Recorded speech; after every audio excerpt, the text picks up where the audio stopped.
A local business owner had an ulterior motive to place her business in Muncie's Village. I'm Michael Smeeheisen, and all of that story coming up on Newslink, Indiana.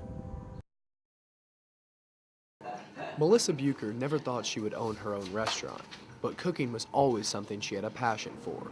It was something that most definitely ran in the family. I have a history, just baking, and I come from a family of bakers. My grandma was a cake maker and decorator, and my grandpa was a like bread pastry type baker, so I definitely have that background, and I've been baking forever. But her passion for baking wasn't the only reason for the venture. Bucher had an ulterior motive for where to place her business, and her eyes were set on the Village. I picked the Village because I'm a Ball State alumni, and so for me it was very much coming back to kind of where everything started for me and my husband. I met him on campus, we got married on campus, and so for us it was just like coming back home. When Bucher moved back to Muncie, she was saddened to see what happened to her alma mater's former hangout spot. This gave her the inspiration to help revive the area.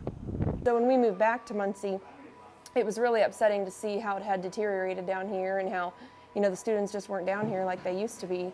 So I really wanted to be a part of that revitalization to get it back up to what I remember it as. So the idea for Cardinals, Cupcakes, and Coneys was born.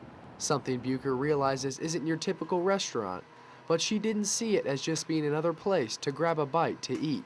I always say it's like a concession stand with cupcakes. So, for me, it's like it very much was you can have a light lunch and still be able to eat dessert. Bucher, who has no prior experience in the restaurant business, was taking somewhat of a shot in the dark, but when it came down to it, she decided to follow her heart.